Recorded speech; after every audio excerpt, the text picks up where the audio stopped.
Welcome to the first episode of the Confidence in Conflict podcast, your destination for learning how to prevent and better manage conflict in both your professional and personal lives. My name is Alan Olschlager. Since this is our inaugural episode, let me provide a bit of background. I work for a company called Vistalar, and we're the world leader in conflict management training and consulting. We've been helping organizations and individuals deal with conflict for over 30 years. At the time of this episode, we have a team of over 35 experts in conflict management from such disciplines as healthcare and security, education, law enforcement, transit, social services, retail, hospitality, and customer service. The reality is, if a discipline has employees who interact with the public or with customers, at some point over the years, we've probably done some work with that discipline. In this podcast, we will share our conflict management expertise via engaging stories and in-depth discussions with the goal of helping you learn how to build a more respectful and safer work environment. Along the way, you'll learn proven methods for effectively managing conflict and minimizing workplace violence. Vistalar's tagline is addressing the entire spectrum of human conflict. So no matter what your background, you should find each episode valuable and entertaining. However, this podcast is specifically for individuals who lead or manage organizations and want to provide better customer service, better outcomes, and a safe and respectful workplace. Although our focus is on improving people's professional life, we find that their personal life is positively impacted also. Our clients' testimonials that we get at the end of class almost always mention increased personal safety, better family relationships, and improved health. Anyway, thanks for listening to our inaugural episode, and watch for a new episode each Wednesday. In this one, I talked to Dan Garris. He's one of our expert trainers who lives in Canby, Oregon. Turns out that's about an hour drive from where I grew up in Lebanon, Oregon, a little town of a few thousand people. I left Lebanon when I was 12, moved to Seattle. But I still have fond memories of that place, the Beaver State, as it's called, and one of my favorite places in the world, the Oregon coast down at Agate Beach, for anybody that lives in that area. Dan has years of experience working in child protective services, also called child welfare. So he's plenty of opportunity to deal with conflict, as you can imagine. You'll hear a very insightful story from early in his career that shows the power of Vistalar's core principle of conflict management, which you'll get introduced to in this episode, and the 5 approaches to showing people respect. So here you go.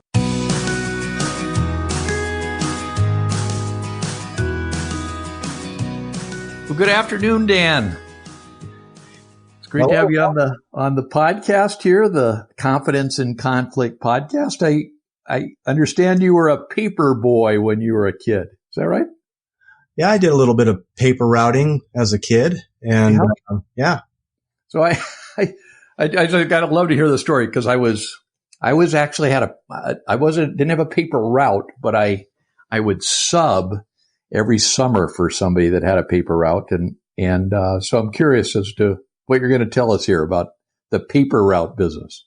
Yeah. Happy to tell you about it. About 10 years old when I actually helped and partnered on a paper route as well. I was not completely solo on this. But I like to tell this story about doing a paper route because I think that it was really my first introduction to dealing with the public and having to deal with some conflict along the way. And the reason I say that is because as a 10-year-old, one of the things you did as a paper route, and maybe a lot of young folks out there may not remember what the old days looked like with papers, but you had to walk around door to door in your neighborhood or where your paper route was, and you had to do what they called collecting. And what that meant was when you knocked on the door, you had to talk with people about, re-prescribing or subscribing, I should say, to their paper.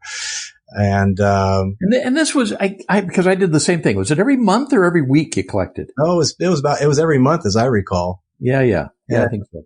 And when I went into it, that is to say, when I went into having to go door to door, I had some butterflies in my stomach about it because I knew that people could be cranky about it, and other people would be kind about it, and some people want to cancel their paper, and some people want to argue, and I was only 10, and I thinking back on it, I believe that was really my first introduction to having to deal with just all kinds of different ways that people express themselves, and having to try to still sell that paper.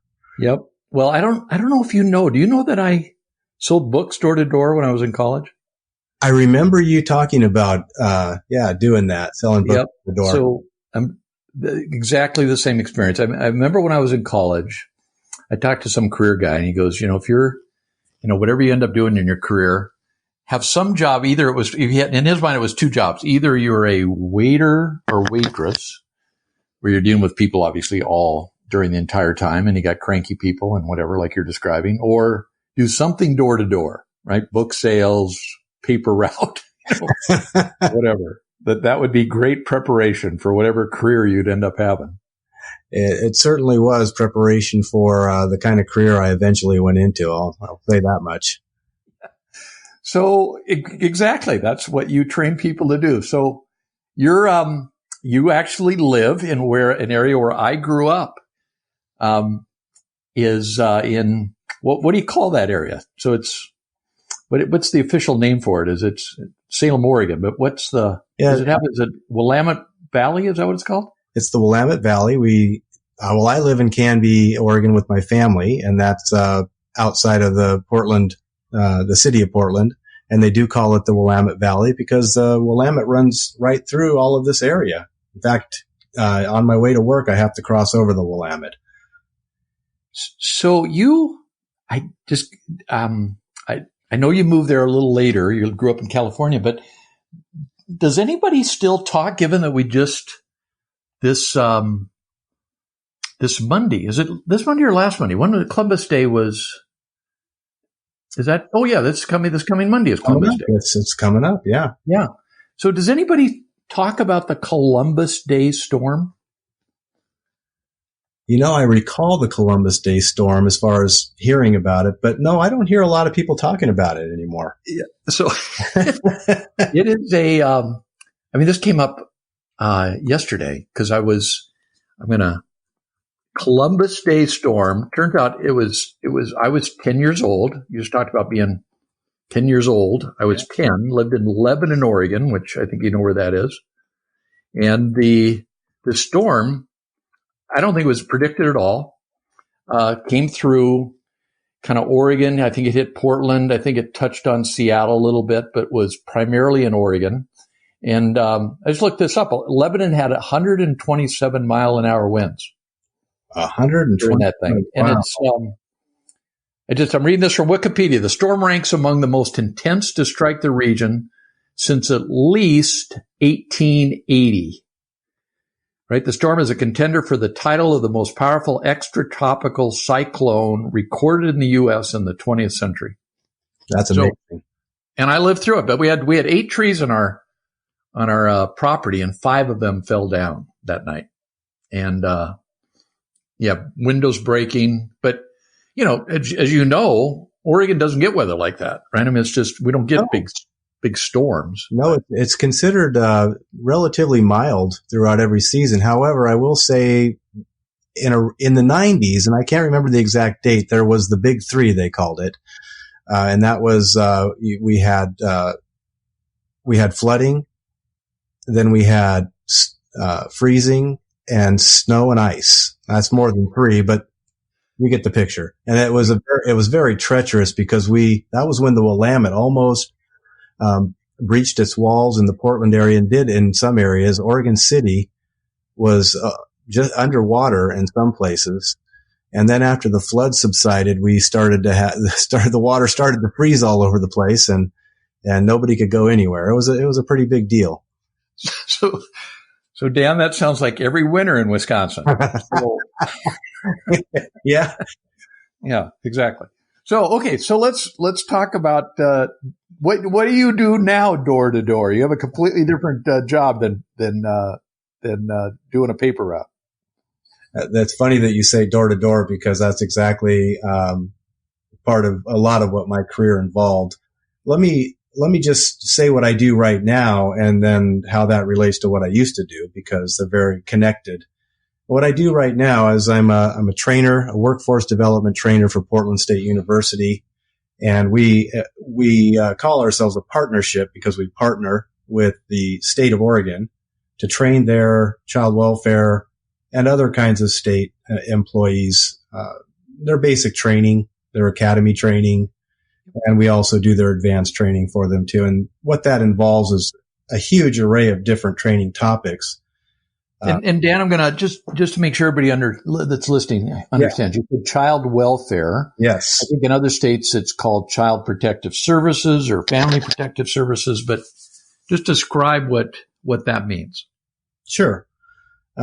Child welfare or human services or any of the things that you just mentioned, family services, as it could be called in a lot of different states, is that part of the government, state government, that does child abuse or child maltreatment investigations and then subsequently works with the family to try to create better outcomes for the family so that they can function a little bit better than we found them when we first found them.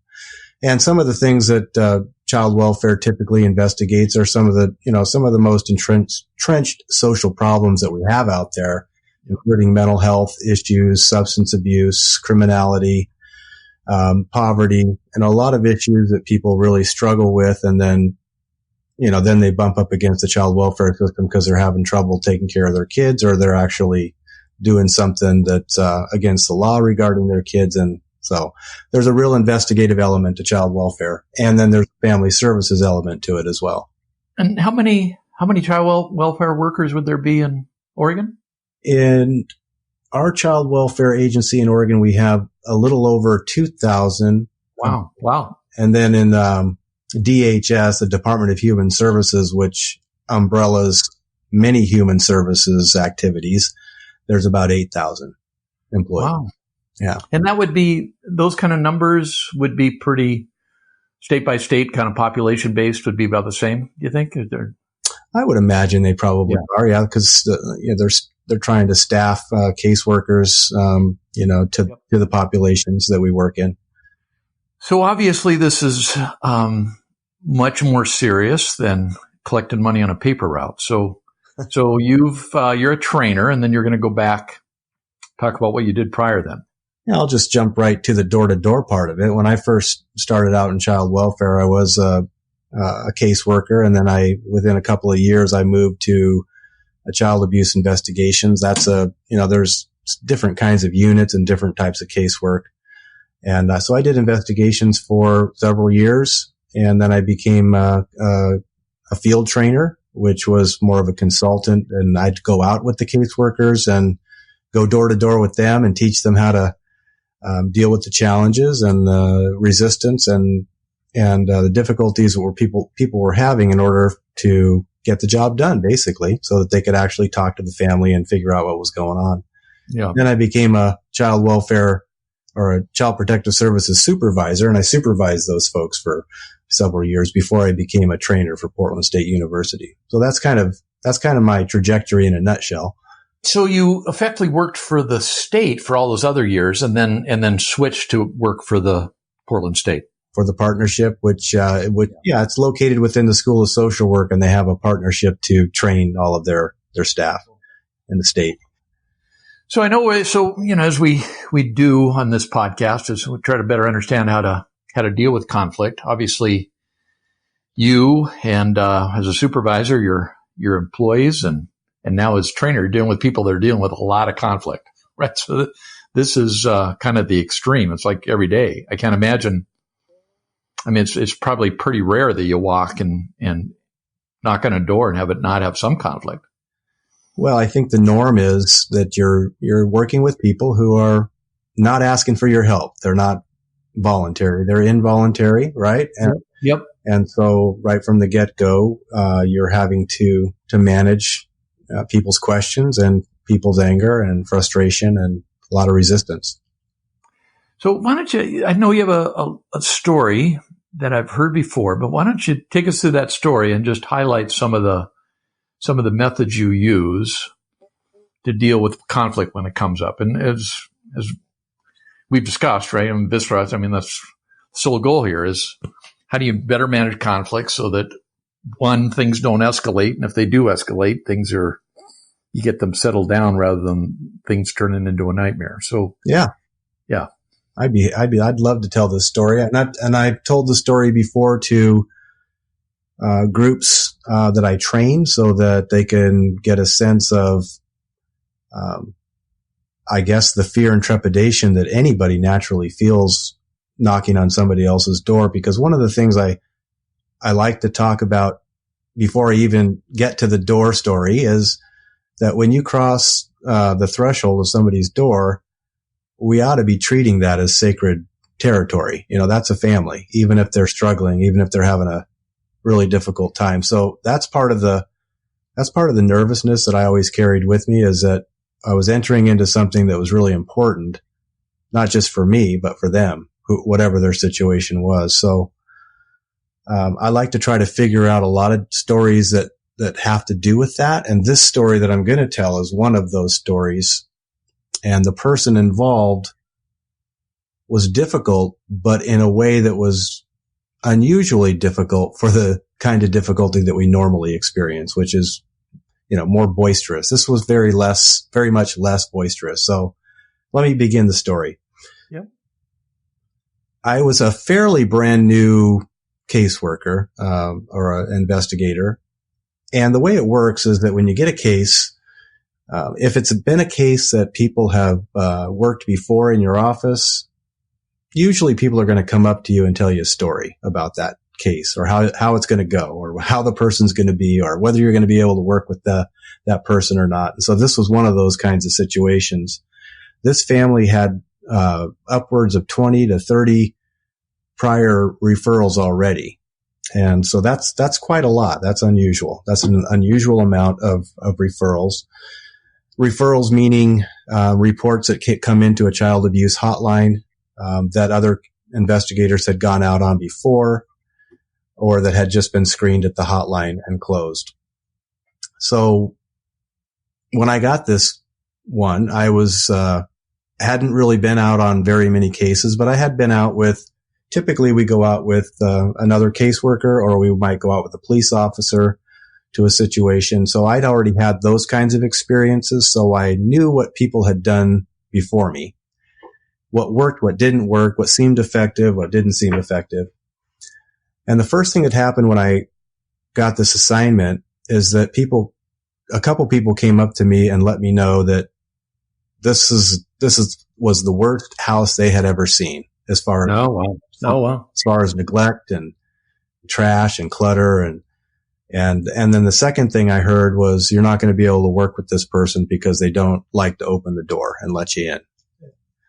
And so that's kind of the preparation I had going into this situation. And Dan, just so we understand, so you're in an office and you get an assignment how do you get that assignment? Is that just a phone call or a piece of paper that comes? How do you know you're going to go to this person's house? That's a great question. What happens is we have a screening, a child abuse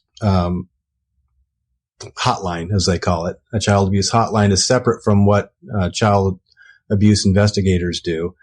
We're in units that are located around within the community. The child abuse hotline is a screening hotline that takes all the calls from the community. So that's how it happens. Somebody calls in, a concerned citizen, a police officer, a school counselor, a family member. It can be a variety of people who have eyes on in the community. They see something happening and they're worried about it, so they call in. The screener decides whether it meets the criteria for an investigation. And then once they decide, yes, this is assignable, they send it to a child CPS supervisor, or child protective service supervisor. That supervisor then looks at who's up on rotation for an assignment, and they say, Dan, here, take this. They'll sit down with you for a second and maybe talk about the case for a moment, and then send you on your way. Then you go out. And what do you have? Do you have a transcript from the phone call, or just some notes, or is there a case file on this household? Or yes, there's lots of sort of information systems that we can check and do check. The first is just a piece of paper that you get, which gives the narrative of what the concerns are and gives some demographic information on the family. Yep. It'll list the number of prior referrals. It'll also give a notation of how those referrals were labeled, whether it was neglect, physical abuse, sexual abuse, threat of harm is another category. So it'll list that, and then we have electronic systems that we can go and read some of those old referrals. Okay. Yep. And we also have LEDS checks that we can have done for us by LEDS operators, so we can look at criminal history as well before we go out. So is that like a 5-minute review or a hour review? How much time are you spending before you actually head out on the assignment? I would say that once you sort of know the ropes and know the systems and who to talk to, it shouldn't take you more than a half hour to collate some of that information. You're not supposed to do, an exhaustive investigation before you go out, but you are supposed to do some preparation before you go out, and that is the preparation. Okay. Yeah. So you've spent the hour. Yep. And you've heard these stories, and then you get in your car and you drive into the house. Right? That's exactly right. Drive up to the house, and sort of sweating all the way from what I've heard so far. And this one I went out by myself. I didn't have anybody with me, and I drove right up to the front of the house. Now, in hindsight, I've learned when I was doing the job that wasn't a very good idea to just drive right up to the front of the house. I know law enforcement and child welfare do things completely differently. I would thereafter like to park down the street a little bit so that there wasn't a state car, right out there in front, so that people could see that and get panicked right away and start the exchange that way. But this time I did. I parked right out in front. And then as I got out.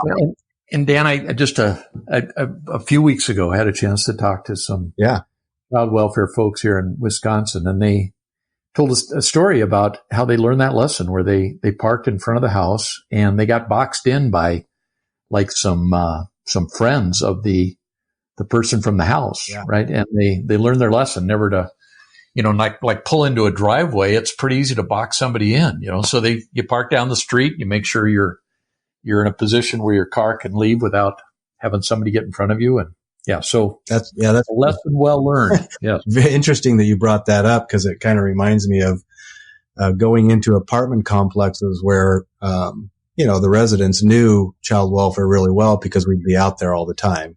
Yep. And, you'd pull up, and sometimes you had a friendly response. You'd have these self-appointed, neighborhood watch people come up to you and want to talk to you and ask what's going on and what's the trouble today and all those sorts of things. But sometimes you had the people who are not as friendly come up to your window and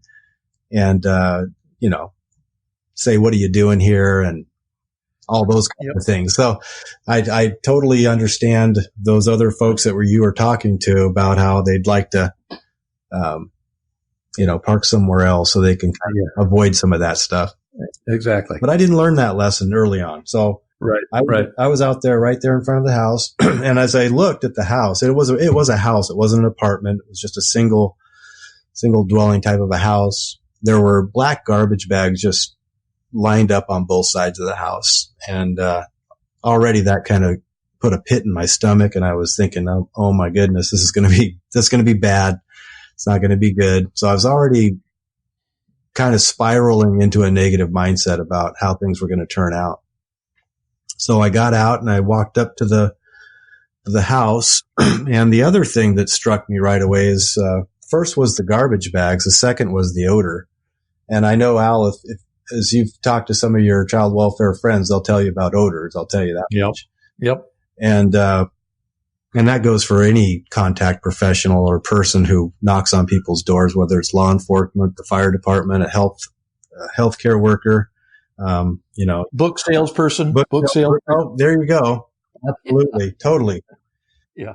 So that was two things struck me right away. And I hadn't really smelled anything that strong before in my career. 'Cause as I said, I was fairly new at this point. And so I was pretty on my heels at that point.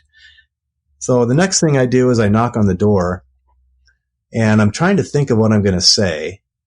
At this point, I'm not really very polished in my introductions. I've heard what people have said before, like I said before, as far as things that sounded good, things that didn't sound so good, didn't work so well. Right. And so I was thinking about what I wanted to say. And I was also thinking about what I'd been told in the office, that the person wasn't going to answer the door. But the person did answer the door. And that's kind of where the story begins. When the person answered the door, they only opened it up about 1.5 inches. So there was a crack in the door, and that was it. And through that crack in the door, I could see this person's eyeball staring out at me. And so, I thought that was my cue. So I introduced myself, hi, I'm Dan Garris. I'm from child welfare, and I'm here because I got a report about, some troubles you may be having. And I'd like to come in and talk to you about that. No response. Yeah. No response whatsoever. I expected a response. I expected, maybe a boisterous, sort of an upset response. But I didn't expect total silence. And that silence seemed to last for, decades. Right. Yeah. And so I'm waiting, and I'm looking at her with my one eye, and she's looking at me with her one eye. And I tried again to introduce myself, kind of repeating myself, and nothing. And so at that point, I remember distinctly kind of reeling through different options of what I'd seen people do before. Now, I say this sort of in a humorous way, but it actually happened. I remember going out with a police officer one time in a different situation, and as soon as that crack in the door happened, a big black boot went into that crack in the door, and that's how we got into that house. Right. I'm thinking, I don't do that. I better not do that. That's not going to work. And then I also remembered just some of my coworkers kind of doing what I call an either or shtick. Either you let me in, or, we're going to have to call the police, or some bad thing is going to happen. And I thought, I don't really want to do it that way. I've never really seen that work very well. And I want to step back for a second and say something about that police officer experience.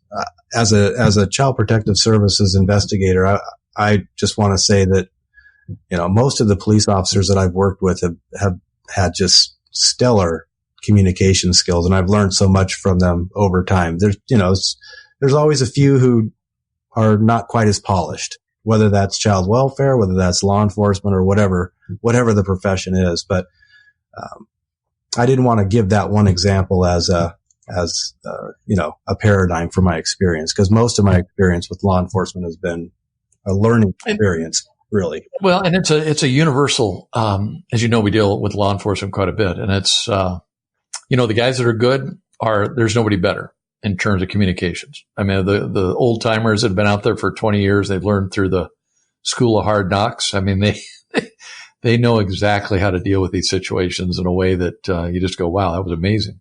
Absolutely. Yeah.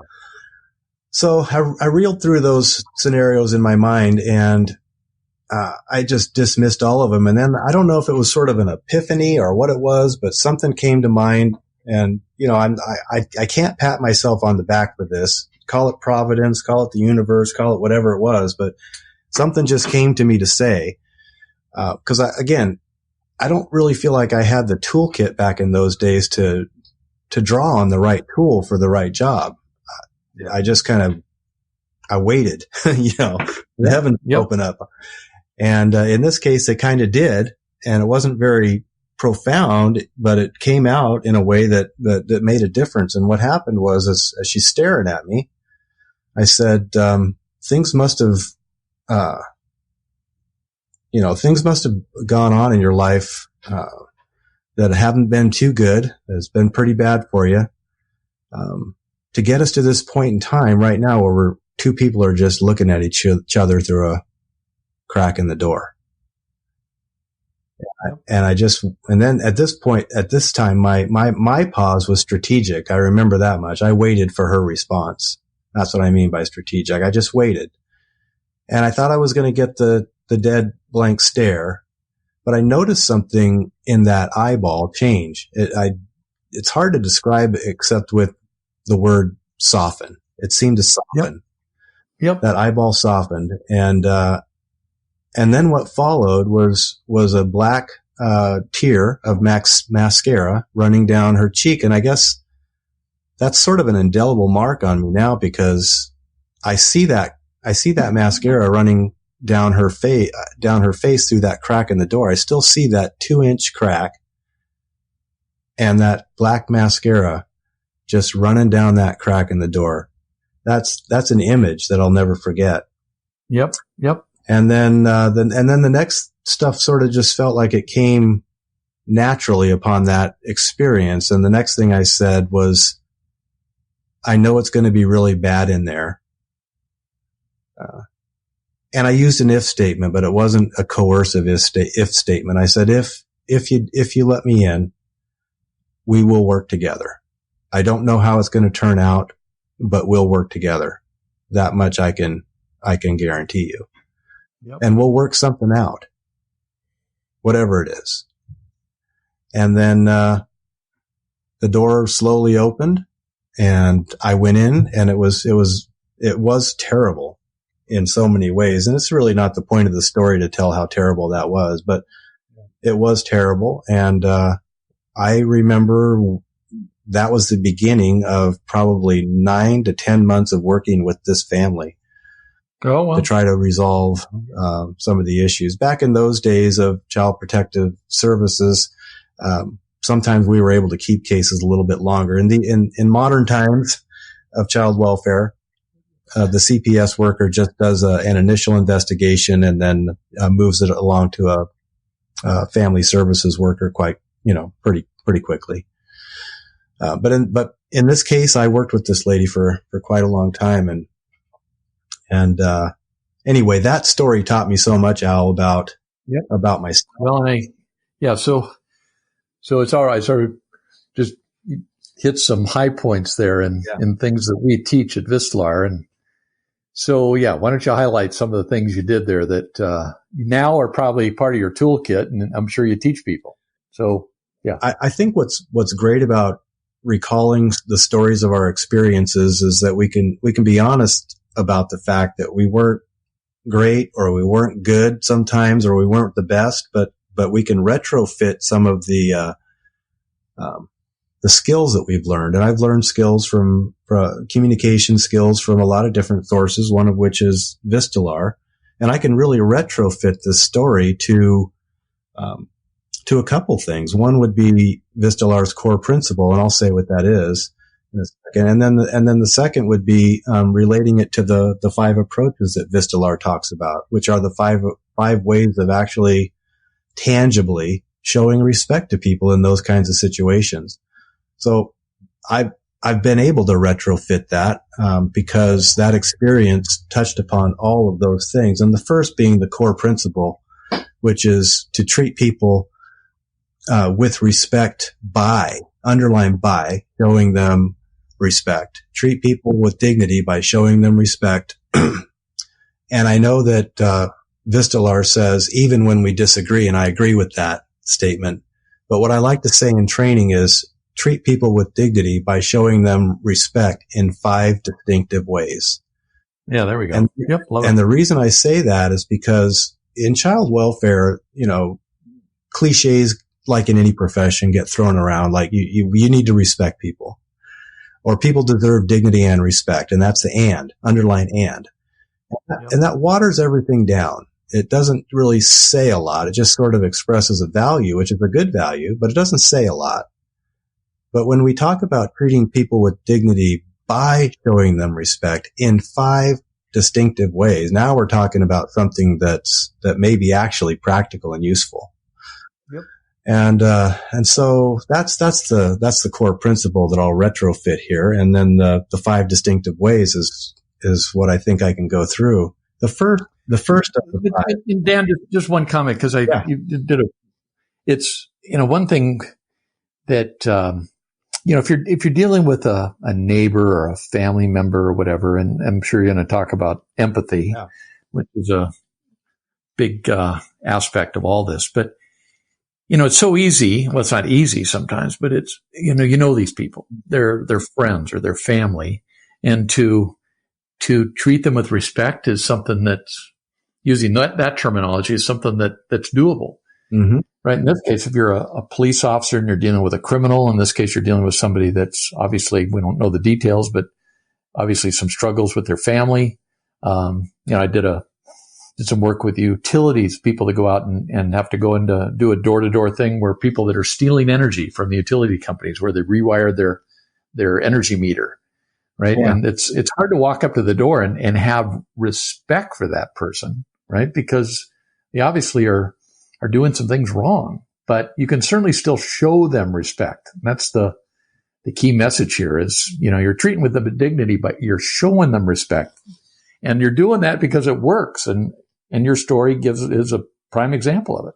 Yeah. I'm glad you brought that up, Al, because that is exactly the distinction that I feel like at least my trainees, and I know other trainees, need to hear, because it is difficult to just conceptualize respecting somebody who's doing something that's, morally abhorrent in some cases, like the way they're like abusing their children. That's morally abhorrent. And we can't really wrap our minds around how that person could ever earn our respect. And that's a very valid point. The showing of respect, though, is a behavior. It's a strategy and a tactic that, as you said, works.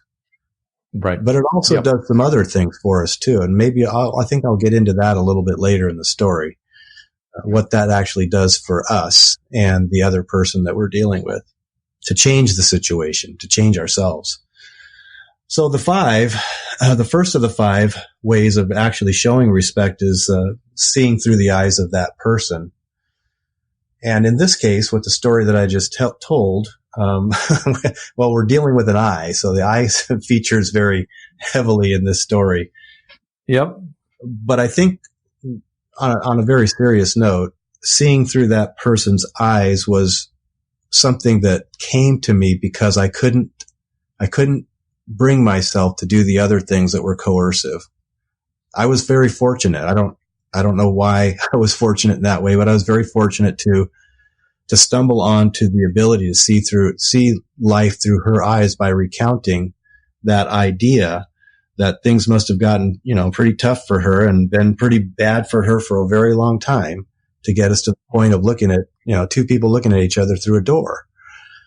And it's probably, Dan, the first time she'd heard that for years, right? Something where somebody was actually, was coming across with some empathy. I would imagine that you're right about that might have been the first time, because, I didn't hear everybody's story in the office, but I heard a couple stories that, that lady's not going to open the door for you. Right. Exactly. Yep. Well, yeah. Tears don't start flowing when, it's clear. I mean, just when you were listening, I would tell them the story. I'm sitting there going, wow, yeah, exactly. She's sitting there and she's going, okay, this is the first person that's ever come to my door and ever seemed to have some understanding of what I've been going through here. Yeah. And I think, and that's something that that's a skill that we can develop. And that's why I really appreciate the five skills of the 5 ways of showing respect. The first of which is a listening technique of seeing through somebody else's eyes. And that requires not, an absolute knowledge of somebody's history, but the ability to listen to what's actually going on. Now, this was all nonverbal, so I wasn't able to use the listening technique of reflecting back what she was saying to me. I had to make a big guess here. Yep. And I guessed relatively well. Something struck a human chord in her, and so that's the first one. Mission accomplished. I was able to see life through her eyes a little bit and reflect that back to her in those words. Yep. The second one is listening with all of your senses. And I think this one's hard to wrap our minds around, but in this case, I think this story illustrates listening with all of your senses, because I was experiencing a lot through my senses. I was smelling a lot of bad smells. And when I thought about it, I could smell the way that she was living. And, and that was tragic. And I could understand that as a human tragedy, not just for her, but especially for, the children that were living inside that house. And for her, like you mentioned too, Al, I mean, she has a family too. She has an extended family. So this has got to be painful, all around, really, for people to see all this. And it's hard to start there. It's easier to start with disgust than it is to start with that kind of a thought. Yep.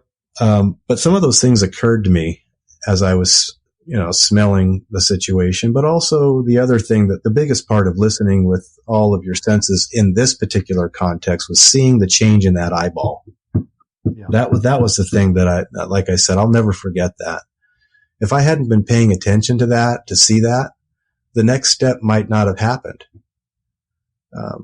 Which was the step of being able to get into the house and talk with that person.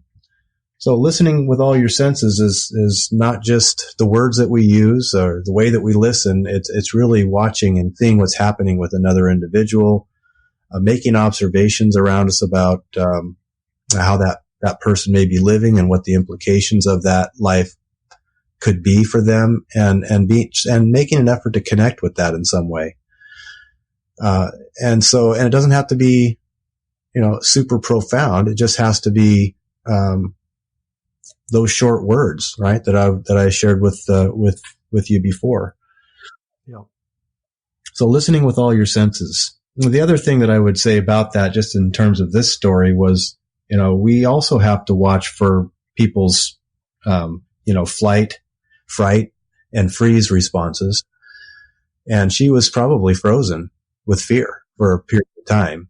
Now that changed, that changed in that context from being frightened and being frozen to being cooperative on some level. But we have to watch for that too, and empathize with that experience rather than label it something else. And what I mean by that is it's easy to label those experiences as something else, like manipulative, uncooperative, difficult. There's all kinds of labels we can give to that kind of an experience. But when we do, we're really just listening to our own biases. We're not listening with all of our senses at that point. Yep. So the third one is ask and explain in the 5 ways of showing respect. And I didn't do anything revolutionary here in this situation, but as soon as I had an opportunity, and the opportunity came when I saw the tear running down the cheek. But as soon as I had that opportunity, I started to explain a little bit more about what was going to happen next. Yep. And what's important about that, I think, and how we can kind of look at these 5 for a lot of different situations, is that it's easy to be coercive. It's easy to tell people what to do. It's easy to say, if you don't do this, then this is going to happen. Those things come naturally to us. And I think they come naturally because when we're under pressure, we just default to, that kind of an expedient. Now, if you don't do this, then this is going to happen, and you got to do this or else, or else. So, Dan, I was on TV just a few weeks ago where a newscaster wanted to have the experience. I don't know if you've ever been inside of one of these simulators where they have a little scene going on and then you have to react to the scene. And you ever done that? Way back in driver's education school. Oh, there we go. Yeah, that's that. Yeah. I think those were the original ones were driver things, but now there's actually 360 degree or 300 degree rooms you can walk into, and they have a scene, and then there's an operator running this little contraption, and then you're responding to the scene, and then the operator can take the scene in various branches based on how you respond. And so the newscaster, without any training, goes in and he's faced with all this various stuff. I won't go into details, but he just like you're describing. I mean, it was all the natural stuff. He's doing everything wrong, just everything. And he gets out and he's back on the show going, yeah, I had no idea what to say. I had no idea what to do in this situation. Because if you do what kind comes naturally, or maybe what you saw on whatever your life's experience was with TV or movies or your family or whatever, yeah, you're probably going to end up not doing it right. Totally agree with that, Al. Yeah. I mean, when you see somebody kind of struggling and going into that natural mode of reacting to people, it's very easy to see how that ain't going to work. That's just making the situation worse. And you knew that this guy was a, newscaster, smart guy. And you could just tell that when he got back on the show, he goes, wow, I didn't handle that very well. I mean, it's pretty obvious to him that he didn't do it right, didn't do it well. Things got worse, but he had no idea how to do it right. Well, and it can absolutely happen to the best of us, but you hit the nail on the head. I mean, a person who's skillful in communication, different communications techniques, can get it wrong sometimes. Nobody's perfect, but the person who has no idea what to do whatsoever is really out there in no man's land, so to speak. Right. Right. So I appreciate that comment. So ask and explain why. And again, it wasn't revolutionary. It was just taking the opportunity to really explain a little bit more about what was going to happen next. And that was the thing that preceded the door opening, just giving her a little bit more information. Yep. And then the fourth one down is offering options to people, letting them have an ability to choose, even under circumstances that are very powerless. I mean, I could very easily see how, and you mentioned this before, Al, that her experiences in the past probably weren't very positive with professionals, perhaps. But it's very easy to take a powerless person, a person who really has very little latitude to make any choices in a situation like that, and make him even more powerless. It's not hard to do. It's pretty easy. Nope.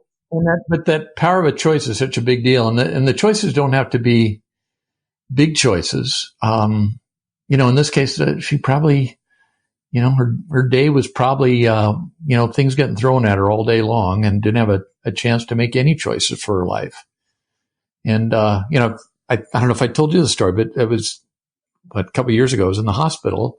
And you're in bed, you're completely subservient to anything that's going on. And I remember just how satisfying it was when the nurse would come up and say, okay, we're going to take some blood. Do you want to use your index finger or your middle finger? Oh, wow. I get to choose something. How great is that? Yeah. Anyway. Hopefully you didn't give her your middle finger. You're right. Exactly. Yeah. But as you said, Al, the choices don't have to be, it doesn't have to be a laundry list of choices. In this case, it was just the chance to work together. And I remember using the words work together. We can work together on this. That was the choice. Yeah. And she accepted it. She accepted the choice. So, right. The last one there is giving an opportunity to reconsider. And in this case, I love this last one for this story, because we both, the lady with the black mascara tear and me, we both had the chance to reconsider. I got to reconsider the approach that I used with her, because I was just about to use some other approaches just because I didn't know what to do. That would not have worked. It would have been the same old story. It would have been another referral, another lack of cooperation story.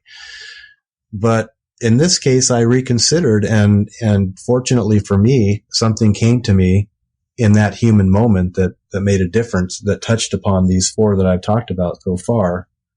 And she had a chance to reconsider too. Obviously, the whole story represents a reconsidering of her position. It wasn't really a position. I think she was reconsidering her fear and her anxiety, and she was reconsidering her level of trust for a stranger and a professional. Yep. And that's really, to me, why this story really resonates, I think, for me, and I hope for other people too, in how it actually represents both the core principle of treating people with dignity and the the actual operationalizing of respect in those 5 ways. Yeah. But as you know, Dan, I mean, it's in our training and the training you do out there in Oregon, I mean, you try to simplify this for folks. And we get it down to just 5 things here and a couple of tactics there and whatever. But it's, inside it's not easy. I mean, this is still hard work, right? To, like when you're describing listening and, just listen. But, if people think about their own lives and how they listen to others, it's frequently, are you really listening? Even with your ears, you're saying with, when we talk about with all your senses, which is even more of a challenge, but what's going on in your brain is you're waiting to interrupt that person, right? And I'm sure you're at the door going, oh, what am I going to say next? And whatever. I mean, that stuff, it just naturally pops into your head. And instead you got to just truly listen to the person. And obviously you did. And she saw that.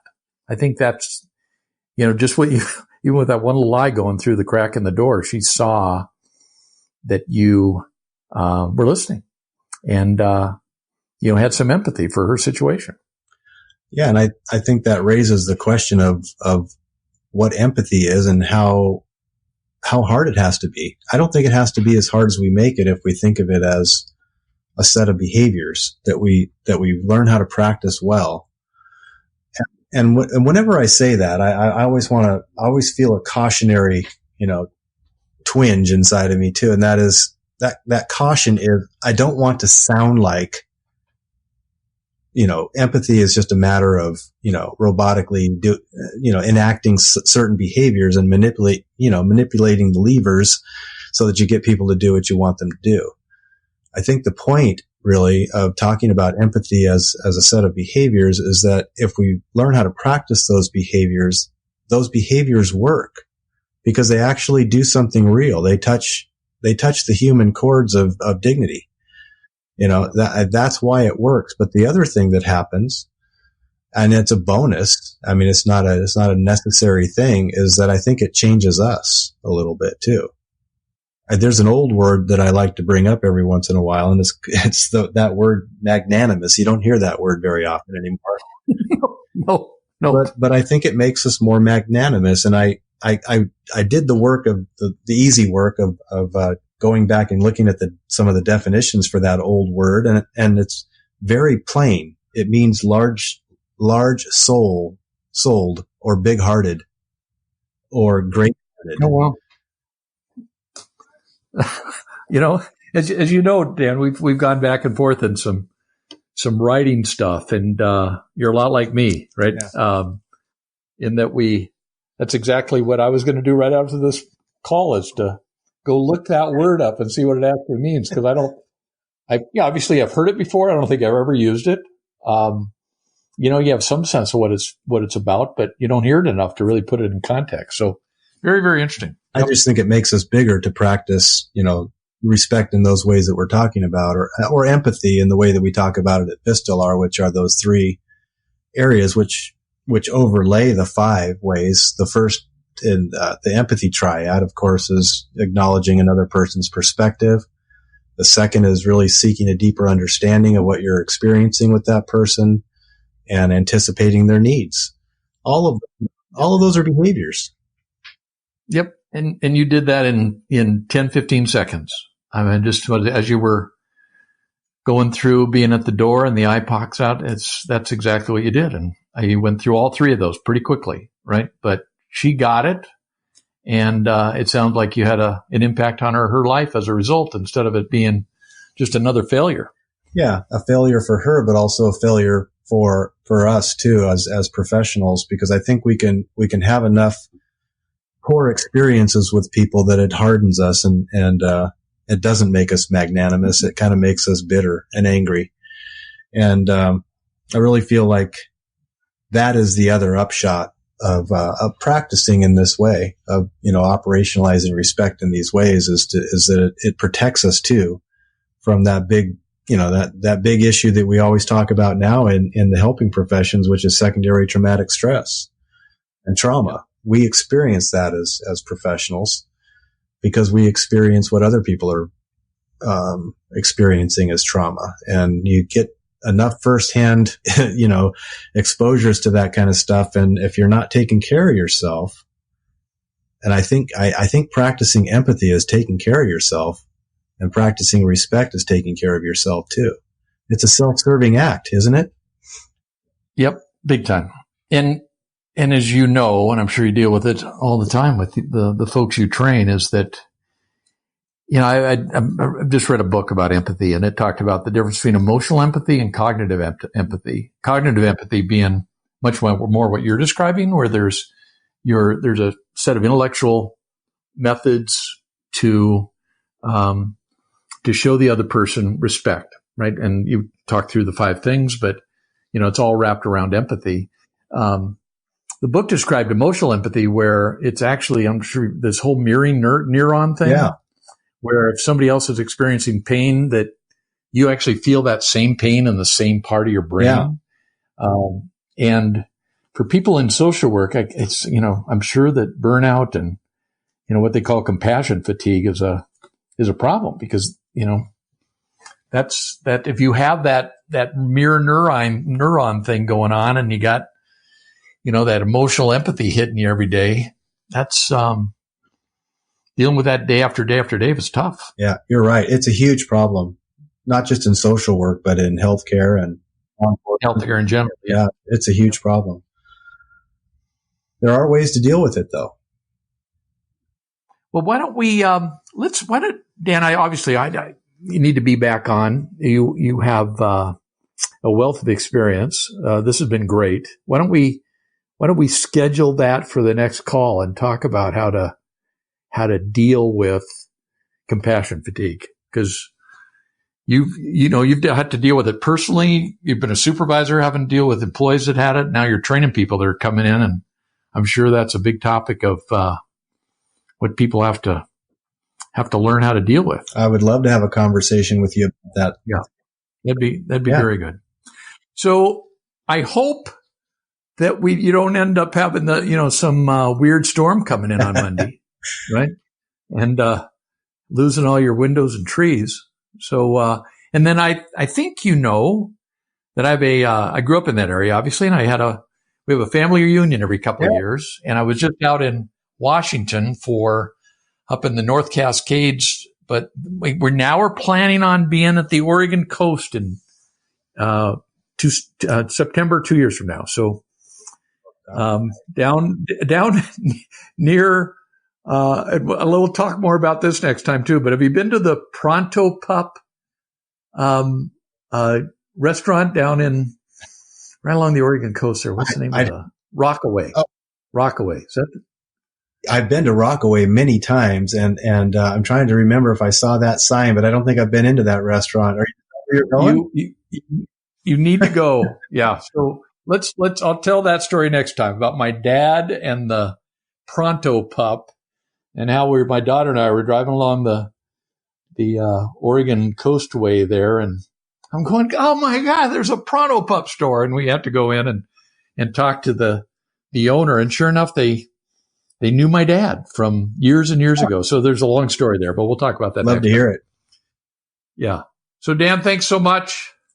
Appreciate your time. This is wonderful. Thank you. And enjoy the rest of your day, and we'll talk again. Appreciate the opportunity. Thanks, Al. Well, that wraps up our first episode of Confidence in Conflict. Hope you enjoyed my discussion with Dan Garris and got great value from hearing about his experiences in the child welfare discipline. In the next episode, I'll be talking to Joel Lashley, one of my favorites, author of the book Confidence in Conflict for Healthcare Professionals, Creating Environments of Care that are Incompatible with Violence. I think you're really going to enjoy this interview. In the meantime, if you want more expert advice on how to prevent and better manage conflict, subscribe to this podcast at Apple Podcasts, Stitcher, or wherever you get your podcasts. And if you like this episode, please write us a review. Also, visit vislar.com/blog to get notes for this show, share your comments, and access additional conflict management resources. Take care and stay safe.